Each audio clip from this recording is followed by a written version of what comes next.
Good evening and welcome to a special Generation Movies on a Thursday night. My name is JW Cole. Thursday. Thursday. My name is JW Cole. I'm joined by my good friend Rich Drees. Good evening, everybody. Welcome to an episode where we will celebrate film fans' Christmas. Because that's what it is. But if you like the content, please subscribe to the Indie Escape Network YouTube channel. Please like and subscribe to our Facebook page. Please like and subscribe to our Instagram. We also have Threads, TikTok, and IMDb. All of those places, if you like our show, we have all kinds of cool things going on. But tonight we're here to discuss history being made. Well, it was history. Like, it was the funniest thing. It was the most interesting thing about today's Oscar nominations to me was because of the sheer volume of the nominations for one movie. Every category, as they were announcing it, was and Sinners, and Sinners. And like very few of the categories did not end on Sinners. Most of the categories ended with and Sinners. So let's not bury the lead any further here. Sinners is leading the pack this year with 16, count them, 16 out of 24 category nominations.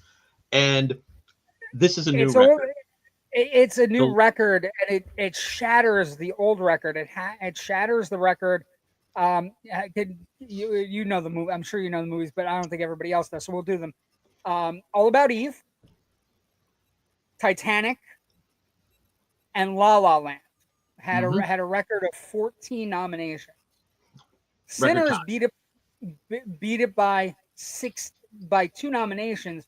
I will also preface this with, in olden times, it would have only been 15 to 14. And because we have a new category this year. No, but we lost a category too. Oh, did we lost? The sound editing and sound design were combined into one category. Fused. Okay. So it would be a record no matter what. Yeah. A few years from now, we'll have 25 categories when they add stunt team. Stunt team, yeah. I think the most interesting thing, again, Sinners was the star of the morning, right? It is followed closely behind with 13 nominations, including a whopping 4 nominations in acting categories for One Battle After Another, which has 13. And then the rest of them are all like Marty Supreme and Frankenstein are at 9, and then HAMNET's at 8, right? So HAMNET's at 8. So it's there's another one at 9. What was the other one? Sentimental Value is also at 9. Sentimental Value is all at 9. Okay. So you have a clear cut. Yeah, very it's a very good movie. That's very buzzy, but an interesting side note, it kind of got shut out of the acting awards. So the SAG Awards, it's not involved. As you know, if you're an Oscar fan, the actors are the largest voting block in the Academy, and everybody votes for Best Picture. Sentimental Value getting got a lot of play, and Secret Agent getting a lot of play is because in the last few years, the Academy has made a concerted effort to go international. It's become much more of an international body than just American or Canadian actors. Your audio has just completely disappeared, my friend. Did it really? I'm gonna have to be on top of this. I can't hear you at all. Still can't hear you at all. But anyways, what I believe JW was saying is we're seeing a foreign language film like Sentimental Value getting a lot of, especially playing the actors categories, simply because over the last several years the Academy has been opening up its membership to more international members, and that is, as we've seen over the last couple of years, kind of shifting how some films are being nominated and even winning. For example, just looking at what Mental Value got in the acting category, Renate Reinsve is nominated for Best Actress, and Joachim Trier is the director of this film, and the two of them paired on a fantastic film from a couple years ago called The Worst Person in the World. It's something I would recommend, hunting out. I'm not sure where it's streaming. Criterion has it on 4K and Blu-ray if that's your jam. But also, Sentimental Value had Stellan Skarsgård nominated for Best Supporting Actor. The great Stellan Skarsgård. Also, in Best Supporting Actress, Elle Fanning and Inga Ibstolter Lillias. I think I got that right. I think you got it right. Kind of charged through it just to make sure I didn't stumble. So it's exciting to see those folks all nominated for this movie. It's one of my favorite movies from the past year. How are we doing on your microphone, JW? I think it's okay. They're saying they can hear me. I'm just seeing lips moving, and that's it, my friend. You can't hear me, but they can, which is weird. Hold on. Does your microphone have inboard audio, inboard power? Do you swap out like a battery or something? No, it's all tied to my thing. Okay, so you can't hear me at all. I still can't hear you. I will come back. Nod up and down if you can hear yourself. I can hear myself. I can hear you and I can hear myself. And they. I said nod up and down, and you did in your head move not a bit. It says JW is loud and clear on the stream. JW is loud and clear on the stream? Rich is having internet issues, is what it says. That's interesting. Okay. Hold on. Why don't you go out and come back in? I'll hold down the fort. I'll answer some questions. And you go out and come back in.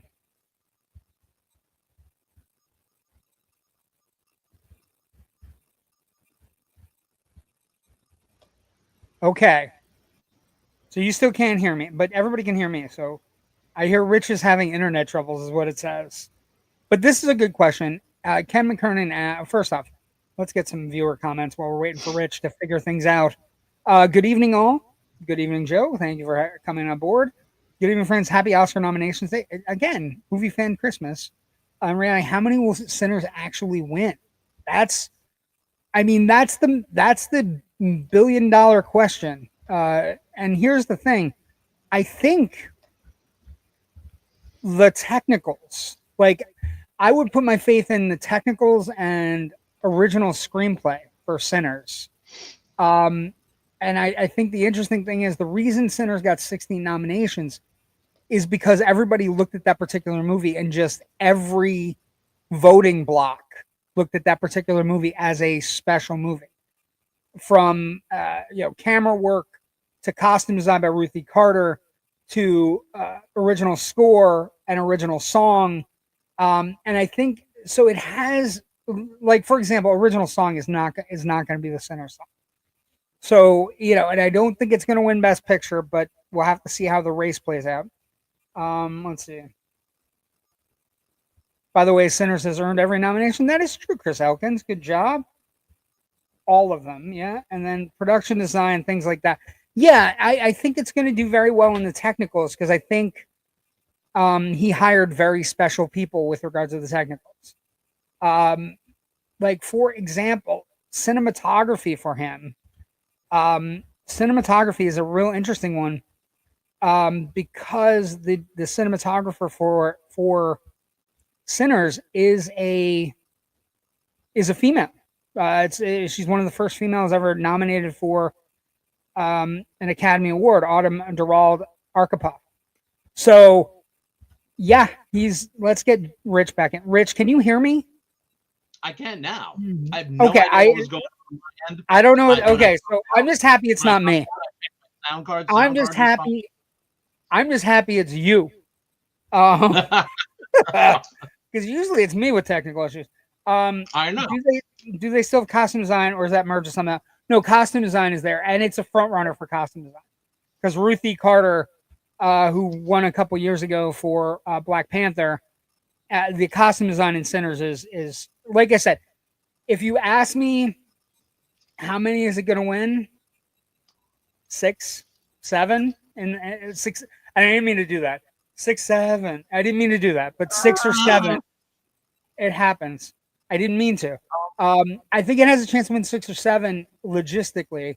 But like something like best song, I mean, if you think anything but that K-pop Demon Hunter song is winning, you're out of your ever loving mind. Like you're just out of your mind. Like getting them to appear on the show, having them collect their Oscar is a good kind of like a good beachhead for the Oscars to have. Having Golden sung live by the 3 young ladies who are the K-pop Demon Hunters, that is a moment that the Oscars needs to jump onto, right? That Oscar fans love. There I heard one person say today. Yeah. This kind of again points to the fact that Sony colossally dropped the ball with this movie. This could have been a huge theatrical hit. They could have ridden it through the whole year to this moment. Instead, they handed it off to Netflix for a little bit of money. Were able to bring some money back once they did do, the sing-alongs. But well, I got a thing today that Loungefly has its first K-pop Demon Hunters bags out. So, I mean, the sky's the limit for this particular franchise. But going through the nominees, we can go through as many as you want. I was like looking at things. Sinners is in visual effects. Sinners is in sound. Sinners is in makeup and hairstyling, costume design, cinematography. Think visual effects, though, it's Avatar. I think it's Avatar too. I'm just like I said. If you're asking me what I think it could win, like again, 4, 5, 6, 7. I'm sorry. But production design, casting. I think it wins. I think it could win casting. I think it could win. Yeah, casting feels like the ensemble award. Yeah, I feel it could be the first casting winner, which would make total sense. Do I think Delroy Lindo, who the Delroy Lindo nomination is great in Best Supporting Actor, but he is third on a list behind Stellan Skarsgård, who survived a stroke and is now back to making movies full time, and Jacob Elordi, and then you have the 2-1 battle after another guy. So it's like very difficult. That might be the most competitive category of the night. And again, though, we always get that eternal question when we see 2 people nominated in one category from one movie. Will they cancel each other out? Will they cannibalize each other's votes? And they're both super popular guys in Hollywood. You know what I mean?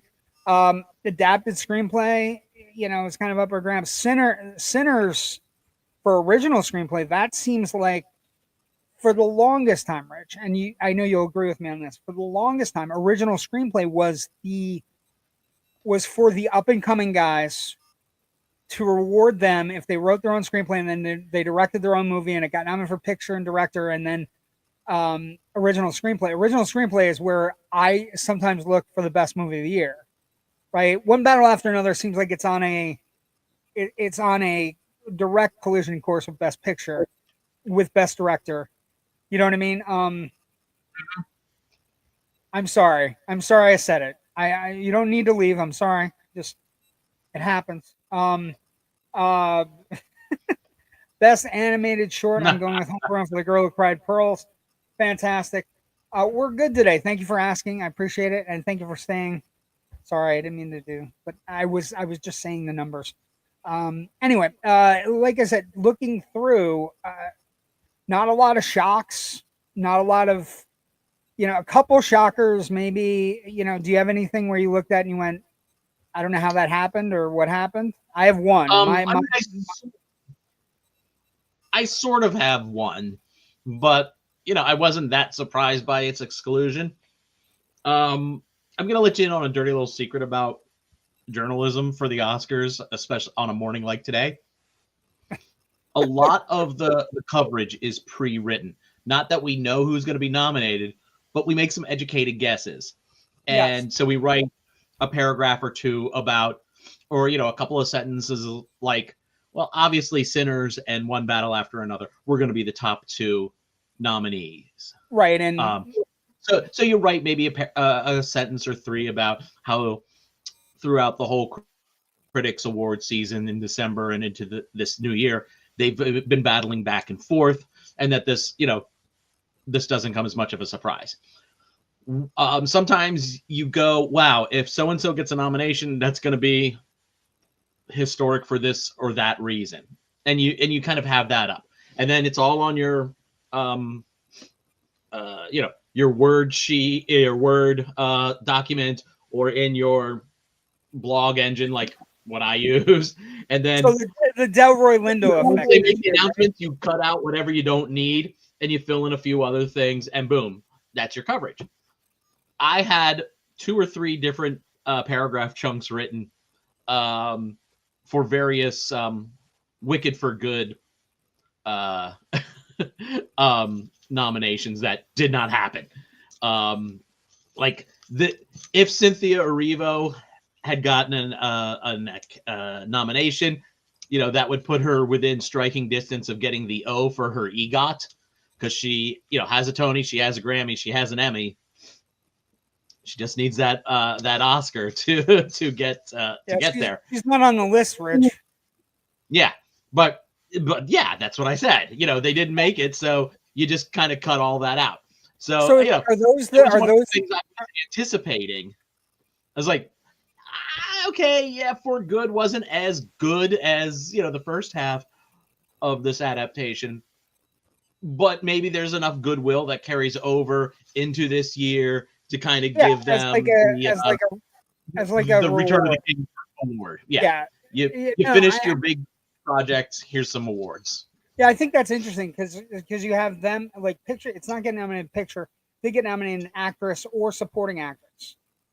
I'll tell you my 2 snubs. The 2 ones that I looked at this morning and I went, and I was thinking about Wicked, and sure, everybody it grossed a ton of money, and it was never going to be as good as the first one, which is a weird thing to say, but it's true.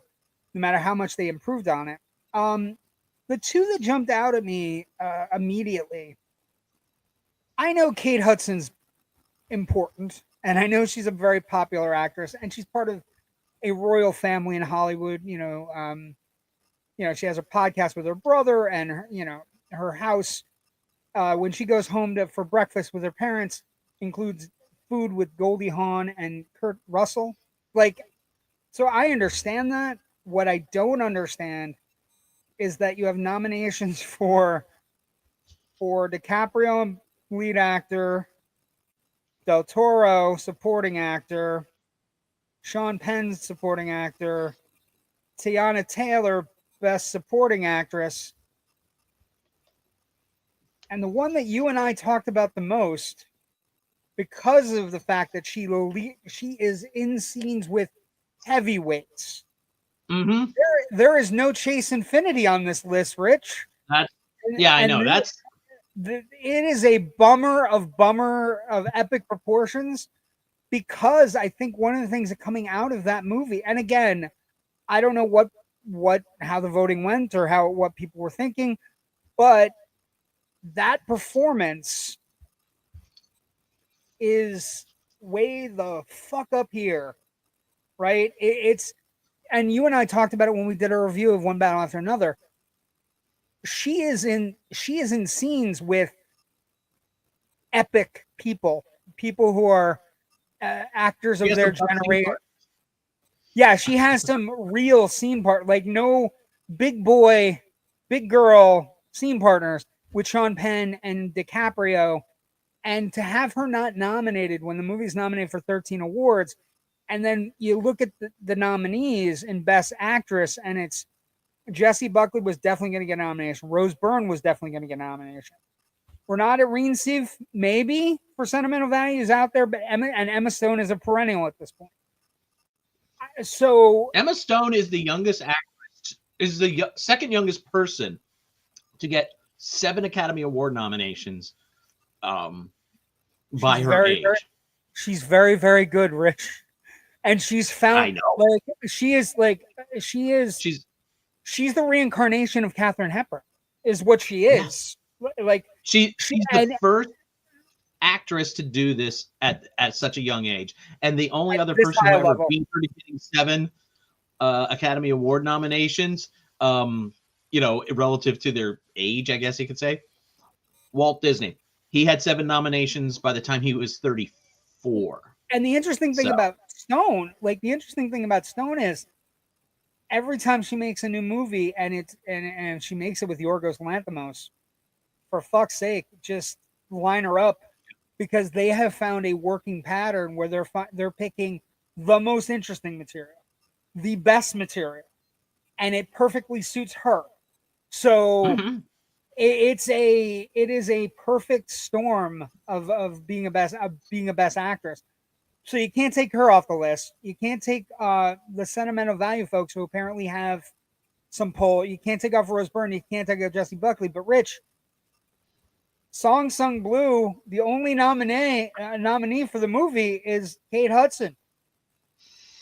So it becomes this weird, like, did we not want to give Chase Infinity any love, or do we want to get one battle after another less love? I don't understand it, because the rumor around was that the person that was going to get left out of the acting categories was Leo, and of course that didn't happen because Leo's Leo. Also, that was never going to happen. Right. So but I just think it is the biggest black eye I see. And the other black eye being, we have a movie that's nominated for 9 awards. And while I like the best director nominees, I don't love as, like, they're good. I don't know who you drop. I mean, you don't drop Paul Thomas Anderson. You certainly don't drop Ryan Coogler. And you certainly don't drop Chloe Zhao. I don't know who you drop for Guillermo del Toro, but you know what I mean? Like, that's another one that jumped out at me as something where you're like, looking. Gun to my head, I'd say probably Josh Safdie. Even though all 5 of them are amazing directors, if you're saying, okay, you have to remove one, and I'm just like ranking them 1 to 5, Safdie goes, even though I think Marty Supreme should have had more nominations, maybe. Well, I think Marty Supreme, like, the interesting thing is, I think Marty Supreme seems to be a very a star-driven movie, right? So, and every once in a while we have, speaking of Marty Supreme, we need to talk about this. The youngest Best Actor nominee since Brenda. Just so we're clear. He is the youngest. Timothy Chalamet is the youngest Best Actor nominee since Heyday Brando. He's doing it. Well, and the thing is, like, I know, and this is where the next step. We have the nominations today. The next step will be how things play out, in a very contentious race. Whether or not he has rubbed people the wrong way, I don't care. It's a spellbinding performance. But you have a really good, that's a good crop of nominees: Chalamet, DiCaprio, Ethan Hawke, who has been doing work in film for the last 10 years. He's been doing it since Dead Poet Society, but for the last 10, 15 years, he's been absolutely killing it with material and picking the right movies. Just knocking it right out. I'm excited for him. And then Michael B. Jordan, who I think is the next bankable movie star. Like, if we always have talks, as you and I are both classic movie people, there are no movie stars. Well, get a fucking clue sometimes, people. He's a movie star. He can make movies. He can open movies. He can get movies made and done. And Sinners, he's playing dual roles, so it's, you know what I mean? Like, and when that concept came out, everybody's like, oh, how is he going to pull it off? Is it just going to be a hat trick, right? Like, one wears blue and one wears red, and we figure it out that way. But each of those characters is imbued with specific, character bones, right? That you look at the 2 different roles as completely different, right? So I think it's an interesting thing. I think over the next month and a half, as we careen towards March 15th, the war is on, right? It is Sinners versus one battle after another. And I will say to you, I think there's some interesting thing going on. I had somebody send me a message, a prominent comedian send me a message asking for explanation on what the fuck is going on in One Battle After Another, and I'm like, okay, fair, right? Like what time frame does it? Like he had questions like, what time frame does it take place in? Is it our time? Is it a different time? What's going? Like, what is? We were talking a little bit about the Christmas Club, right? The Christmas Adventurers Club, Christmas Adventurers Club, right? And we're talking about that. We're talking about like, why is Penn trying to track down the girl? Like all these different things, and he's like, and his response was, it's just not as good as Sinners. And I would agree, and I would say that one of the things that could be happening with One Battle After Another is that Paul Thomas Anderson has been making fantastic movies for the last 20 years. And he's never won. And I could envision a night where One Battle After Another maybe loses to Sinners, but Paul Thomas Anderson wins Best Director, right? Yeah. Like you could see it happening. And I do think that there is this thing. We haven't had a lot of sweeps since Return of the King, right? And sweeps are this version of the Academy, the voting board, the international voting board, the way it's all over, the way it's working, everything. They don't necessarily like to award one movie 10 awards. They like to award, one movie 5 awards and one movie 6 and another movie 3. You know what I mean? Like they like getting everybody involved, right? So yeah. I don't think Sinners is going to win 16 awards, but I think the reason you have 16 nominations for Sinners is because Ryan Coogler and Michael B. Jordan took chances, and because it was popular, and because it was like a homemade kind of an original movie from this young and up and coming director and actor team, right? And everybody loved everything about it. And if you go back to the review you and I talked about when we saw it, I said at the time, I think it's the best movie of the year, and I think it's going to hold up. And I think it does, but I think One Battle After Another also itches a scratch. A scratch is an itch that the Academy has of being self-important. You know what I mean? Like, One Battle After Another is fantastic, and it's dynamic, and it's well done, and it's about all of these things that are hurting our nation right now. So I was gonna say it wasn't designed to be, but it's definitely a film of the moment. It ends up becoming a kind of a treat on our times. Yeah, more and more every day. So yeah. I think that's the fight. I think that's the big fight. I think I don't know. I was looking at snubs. I was looking at things where you look up. I'm happy for the Best Picture nominees are a great crop of movies, right? Begonia, F1, Frankenstein, Hamnet, Marty Supreme, One Battle After Another, Secret Agent, so we get a foreign movie in, Sentimental Value, second foreign movie, Sinners, and Train Dreams, which is on Netflix. You can go watch that right now on Netflix after you get done playing with us, right? Which is incredible that you can have a best picture nominee just sitting there that didn't get any kind of big screen thing. And I also think it's call it strategic, Rich. Hey, Netflix, if you make movies that are really good, you should release them to theaters. Also, you're buying Warner Brothers. By all means, continue releasing movies to theaters. Yes, right? 30 nominations for Warner Brothers. Yeah, throughout. Well, and this is the ultimate. So at the beginning of 2025, you and I had a long talk about how challenging the Warner Brothers schedule looked. Mission accomplished, like in the best possible way. Relaunching DC, 2 movies garnering 30 nominations. Both mild, like one is a mega hit based on its budget, the other kind of a modest hit based on its budget, but was always going to be popular in the Academy Award nominations. So I just think it's a home run from them, right? It's a home run in every conceivable way for Warner Brothers as a studio. But I'm sure the guys at Netflix today are super happy that their little Train Dreams movie got nominated. And I also want to point out too.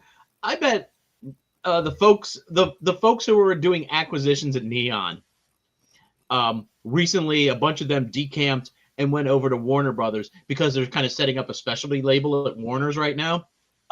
But take a look at the international film category. 4 out of the 5 of those films were released in this country by Neon. So, Neon had a great year just for one category. Somebody at Neon is going home with that because I kind of don't think what was crap. I just lost.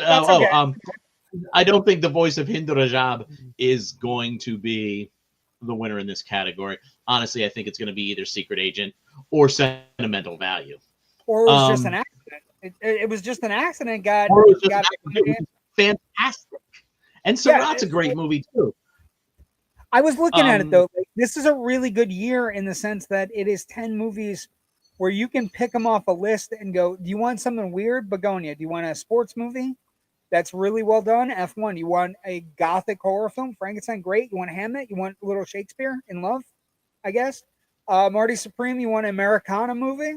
One Battle After Another, you want a rebel movie? Secret Agent, you want something cool about that crosses borders? Sentimental Value, which is an actor's acting movie, right? Because it's about a filmmaker where his 2 daughters come home and they're raging against an actress that has been brought in by their father who's a director.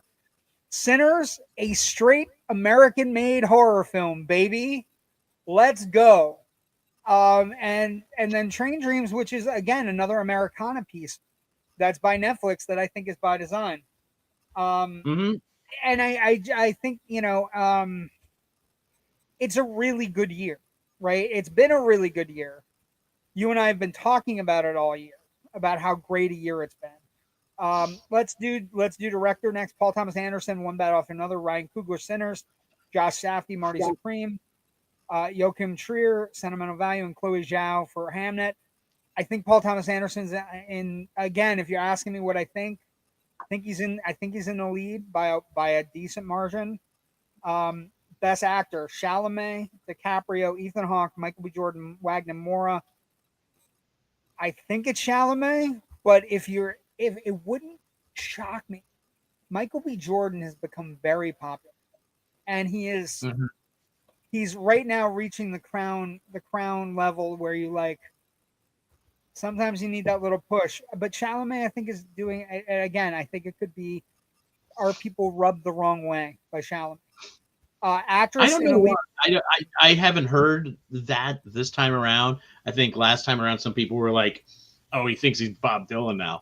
But I thought that was just kind of sneery because showed up. No, it's where it's how he's promoted it. It's been very kind of boisterous. But the funny thing about that is here we are an Oscar nomination where it's got 8 nominations and it's also the highest grossing film in the history of A24. So whatever the fuck he's doing, it's right. You know what I mean? What else could you do? Actress in a leading role: Jessie Buckley for Hamnet, Rose Byrne for If I Had Legs, I'd Kick You, Kate Hudson for Song Sung Blue, Renate Reinsve for Sentimental Value, and Emma Stone for Begonia. I think it's a 2-person race. I think it's Buckley or Byrne, right? It's the killer bees.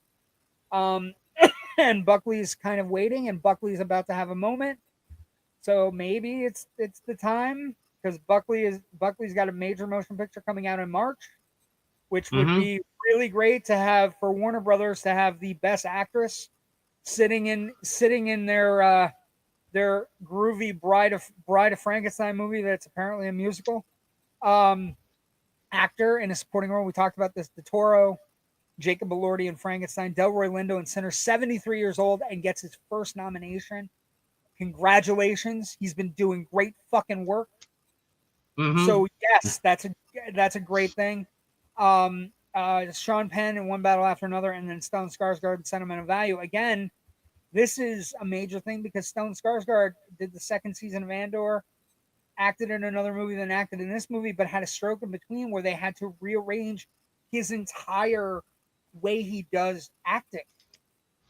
it's a star, like it's a heartfelt movie that also has an actor coming back from a devastating physical condition, and he's magnificent, right? Yeah, So it's and that's, I hate to say it, that's a good story, because sometimes it's not about the work, it's about the narrative of of how he got to the work and everything. But yeah, whether that's good or not, I'm not gonna pass judgment, but that does play into people's heads when they go to cast their ballots.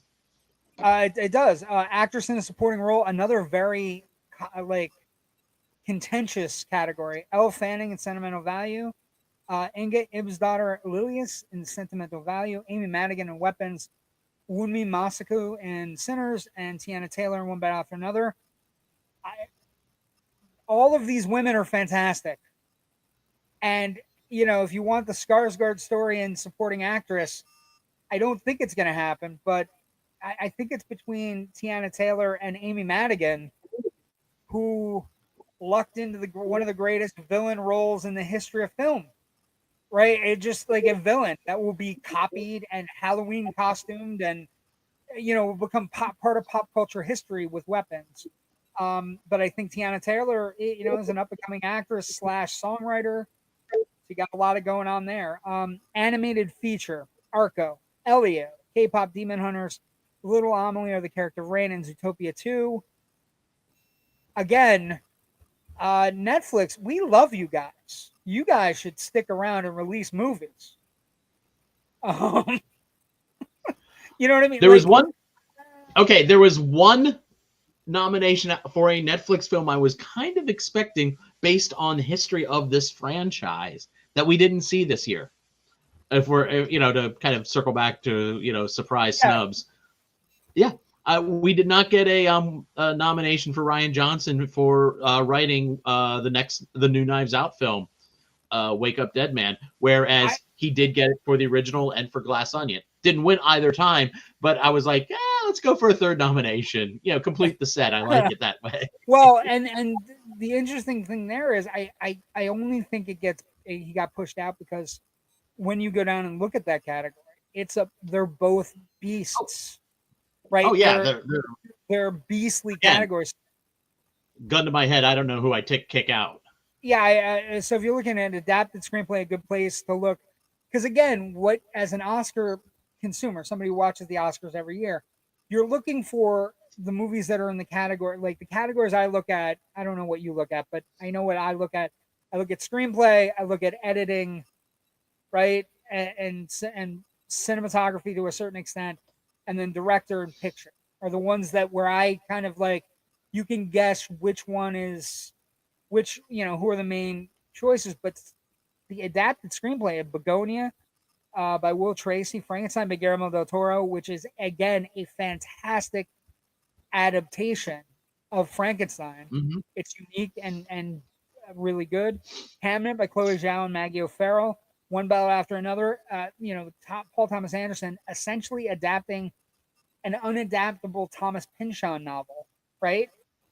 And then Train Dreams by Clint Bentley and Craig Quadar. Original screenplay, Blue Moon by Robert Kaplow. It Was Just an Accident by Jafar Pahani. Marty Supreme by Josh Safdie and Ronald Bronstein. Sentimental Value by Joachim Trier and Esko Vogt. And Sinners by Ryan Coogler. That's a supremely... So this is a rare place where you could give Sinners Best an award and then also give an award to One Battle After Another where they're not competing. Right? Like, hey guys, on the road, Wi-Fi sucks. No problem, Raven. We'll talk about it more on Tuesday. But yeah, so the idea that Rian Johnson did get nominated this time, which is funny because I think the screenplay is really dense. It's a really good screen. Like, Wake Up Dead Man's really great. Original score, another one is where you can look at Begonia, Frankenstein, Hamnet, One Battle After Another, and Sinners. And the key one there is, you got Alexander Desplat, who's been kind of on a roll, Ludwig Göransson, who's also been on a roll. And then Johnny Greenwood is kind of, a new kind of person to the thing. But Desplat and Goranson have been going at it for the last 5 or 6 years, where they're nominated every year. You know what I mean? But again, my thought there is always, does the music not just heighten the emotional impact of scenes or engage you on that kind of a level? I think that, is it an active part of this? Beyond that, is it an active part of the storytelling? And very much so is in Sinners. Yeah. So that's kind of where I'm gonna, if I may cast an early thought here. Well, and that's like what Ken was saying. Like, what categories do you think Sinners are going to win? Sinners are going to win a lot of the technical. Like, film editing, F1, Marty Supreme, One Battle After Another, Sentimental Value, Sinners. Sinners is pretty good editing, kids. It's got, you know what I mean? One Battle After Another, too. There's a car chase in One Battle After Another that is a particular kind of a class on how to raise tension with different frames of film, right? So different focal lengths on the cameras, how it compressed the visual information there. That alone should get one battle after another. That's what I mean. The cinematography award. These are again, you have Sinners is great. Like, I think the interesting thing is we're going to get to a place. I don't think there's going to be any kind of a huge sweep. I think we're going to get to a place where, like, One Battle After Another and Sinners are going at it in almost every category they're nominated. Like, it's everywhere. Those are the two movies that everybody looked at this year and went, those are the movies. Now, you have other movies like Marty Supreme is kind of on a different level because of Chalamet, because he's special. HAMNET's on a different level because Buckley's special, right? Mm-hmm. So you can kind of see it playing out. You can kind of see it working. And like I said, cinematography is an interesting one because cinematography, I'm going to read the nominees, and you tell me which one is not like the others. Frankenstein, Dan Lautzen. Marty Supreme, Darius Kanji. One Battle After Another, Michael Bauman. Sinners, Autumn Durald Arkapaw. And Train Dreams, Adolfo Veloso. She's the first female nominee for cinematography. Mm-hmm. And the cinematography in that movie is beautiful. Like, it's not good, it's great. So not only is she the first female nominee, but she, and I'm not saying it's only going to be because she's female. I'm saying it doesn't hurt. It doesn't hurt the narrative, right, that you were talking about. Being the first talented person to do something is not a bad break for you. And I think, cinematography is not a place where females are broken in, like, say, production design or costume, right? So that's an interesting thing. How about this one? This is a good snub. I told you that I went to see The Smashing Machine. Yes. I told you I thought it was awful. Yes. I told you I thought it was the exact opposite of what I was looking for, and I actually think the movie being so bad hurt Dwayne Johnson's chances in every conceivable way to get a nomination. And lo and behold, the only nomination for that movie today is makeup and hairstyle. Mm-hmm. Not a shocker. No. Not a shocker in any way, shape, or form. And I know people were on the morning news feeding you stuff where they were like, I can't believe Dwayne Johnson didn't get nominated. And I know I talked to Rich when I came out of that movie, and I'm like, it was the most boring, junky, like, just clunky kind of movie I've ever seen. And I didn't understand it at the time. Like, and this is a funny kind of like, like the board in one, Always Sunny in Philadelphia, the board where you tie, string from one pinpoint to the other. I came out of Smash Machine and I was like, I thought it was boring. I didn't like it. And I was like, it didn't have any of the energy of Uncut Gems. And then I saw Marty Supreme over the Christmas holiday. That movie had all the energy of Uncut Gems. And oh, yeah. And some. And now we're looking at, I came out of it going, well, one director knows how to direct invigorating energy propulsion movies and the other one does not. And it's okay. But Uncut Gems was a movie I liked a lot. It had a really good performance from Adam Sandler. And the brothers splitting up for a moment, you look down and then all of a sudden one is nominated for an Academy Award and the other one is not. One's lead actor is nominated for an Academy Award, the other is not.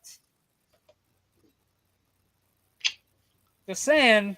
Yeah. I might have been right about that one. You can go back and look if you haven't watched the show in a while.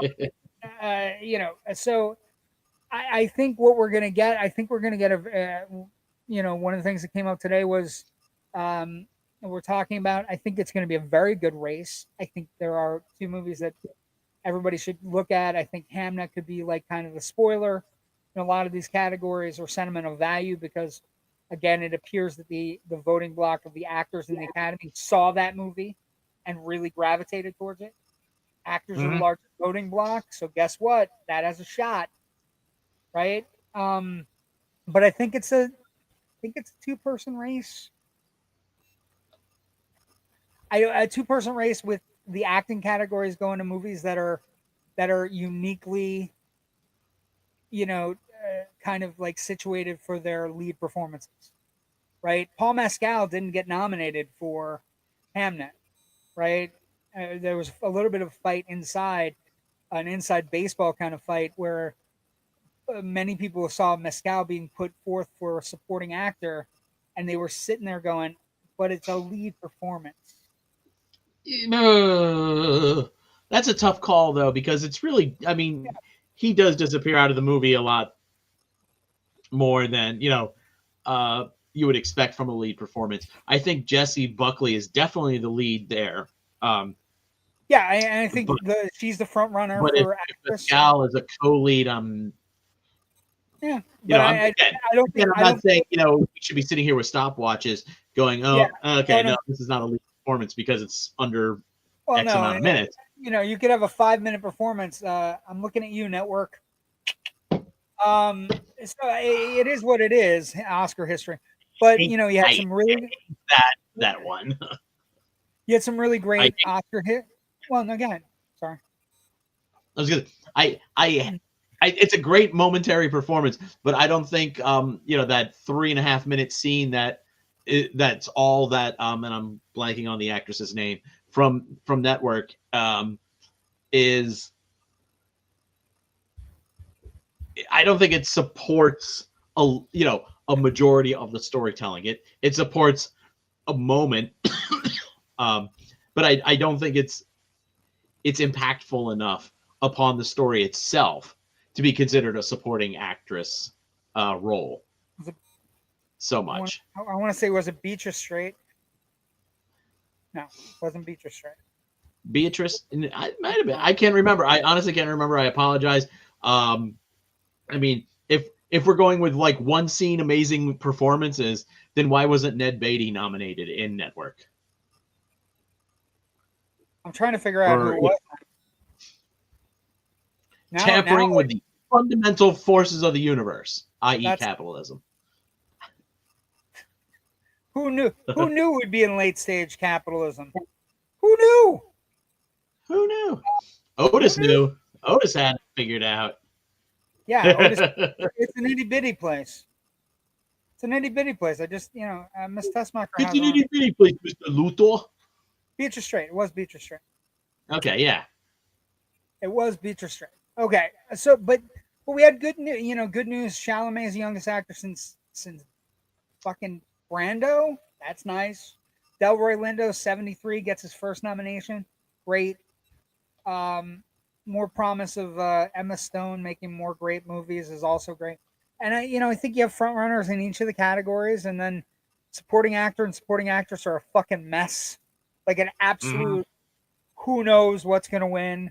And then you have these two movies slugging it out, and I think you could see one top of the other. I think you could have a whole, like, because they're doing the casting award. If Sinners were to win casting original screenplay and split the technicals with One Battle After Another, you can have an argument that One Battle After Another can win picture and director and not harm Sinners in any conceivable way, right? Or even, I don't want to say vice versa, because I feel like if Paul Thomas Anderson doesn't win his Oscar now, it will be one of the shockers of the evening.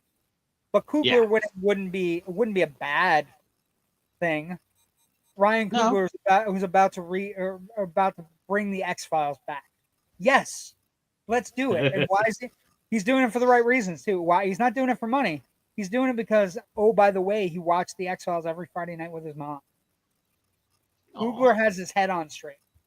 I love Coogler. So he's a director that now demands your. If it opens and it says Ryan Coogler's name on it, you go, right? Yeah. I saw a trailer. Go ahead. I said this to our frequent guest third wheel, Natasha, this morning. I messaged her like as these were rolling out, and I was just like, at this point, if you don't consider Ryan Coogler one of the great modern directors, based on everything he has done, wrong. Then you're just wrong. The interesting thing is you could look at Sinners and be like, well, it's a wake up moment, but in reality, he's already made the Creed movies, right? He brought an entire dead franchise back to life, and he also has Fruitvale Station, so he's really good. And oh, by the way, he also has Black Panther, right? Mm-hmm. So he can make big budget spectacle. He can make personal films about, race relations in our country. He can make a top of the line horror film that is now nominated for 16 Academy Awards. And again, I think that's what you're going to hear the next couple months. The war between the backstage war between, what do you like more, One Battle After Another, or do you like Sinners better? It's being blessed with a lot of goods. We're blessed to have both movies nominated for Best Picture, right? And then you have all these other crazy movies that are nominated for Best Picture as well. And again, just a great year. Like, I was looking at it, like, it's very much not a year where people can complain that none of these movies got seen, or they're not movies that are important or anything like that. All of these movies are they're all moderately successful at the box office, except the ones that haven't been released to the box office, and the foreign films. But other ones have all made money and done well. So suck it up, Buttercup. There's nothing here to be mad at. No, honestly. The only one for me, and we'll go back to the snubs. The idea that Chase Infinity is not nominated is the biggest snub, because she's so good, and because her scene partners were all epic, generational talent actors, right? You know what I mean? Her scene partners never drop below, Academy Award winners. Like, it's just crazy. It's crazy. And then to have everybody else nominated is also just mind-boggling. Yeah. But again, here's the thing: she'll be back. She has a number of years to have that second, grab of the brass ring. Yeah. I have no doubt in my mind that that's going to happen. We're hitting on an hour. What do you want to? What's your final take of a very good year where I look at the nominations and go, great, perfect. Just pull off the show now with Conan being funny and making how great cinema actually is, because it's been a great year. Mm-hmm. Yep. Just got to kick back and wait 7 weeks. Oh my god. So, like I said, lots to watch with the various guild awards and stuff like that. And I think it's a very competitive year. That's the other thing. Like, it's not, the 60 nominations in no way belays the fact that it's not, that Sinners is going to win everything. It's a matter of, Sinners was a movie that everybody saw, that was a box office hit, that was also a commercial and critical hit and all these other things. And now you realize that Hollywood saw it and went, we fucking love this movie. And same for One Battle After Another, right? There are two movies that are very good, and they're going to go head to head in all these categories. And like I said, my favorite thing this morning was and Sinners. Everything and Sinners. But yeah, I think it's gonna be a great year. I look forward to the Oscar nominee. Where can people find your write-ups? Because I know your write-up. Holla to you, Mr. Laurent Lepre. We're about to talk about you. Give me a second. Well, wait. All of my... Before we do it, will Coogler have Michael B in the X-Files since he keeps hiring him? Why the fuck not? Yes. The answer, like, if you want to put Michael B. Jordan in the X-Files, I don't see a studio going, you know what? We don't really want Michael B. Jordan in our X-Files project. I think it would come down to whether Michael B. Jordan wants to commit himself to however long an X-Files TV show would do, and how that might impact his own career, in terms of doing film projects. That's the only question there. Yeah. Yeah. Yeah. All of my writing can be found at filmbuffonline.com, including when it drops tonight at 11:30, my review of Disney Plus's new Marvel Cinematic Universe TV series, Wonder Man. It's debuting next Tuesday. They're dropping all 8 episodes at once. I can't say anything until 11:30 tonight, but if you check out look for that review and you'll find a couple of 100 words of me talking about it. You can follow along on Facebook, and Filmbuff Online also has a Twitter account, or you can just follow me on Twitter or Blue Sky or Threads at FilmbuffRich. So I'm JW Movie Guy on Facebook, Instagram, Threads, Blue Sky, X, or whatever the fuck they're calling it today. I also do a little show with this guy, Rich Drees, on Monday nights called Generation Movie. Yeah. And then I also do a show. Yeah, not great. We're okay together. I do this show on Tuesday night called Loud and Nerdy. And this Tuesday, we're going to have a guy on who actually was just in the comments, Mr. Laurent Lepre. He has a movie that's dropped on Tubi called Camera X. And we're going to be talking to him and maybe a member of the cast.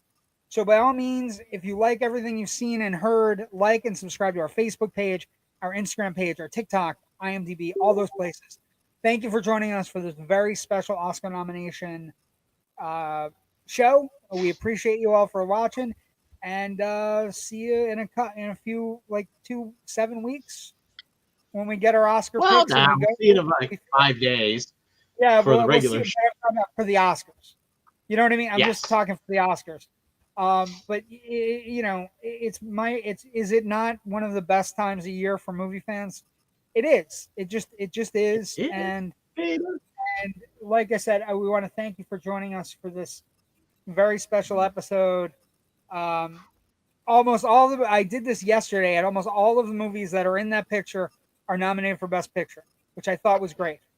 So I got it right. I feel good. Thank you for joining us, and we'll see everybody on Monday for the American President in our Remembering Rob retrospective. Thank you for joining us. Yep. Bye.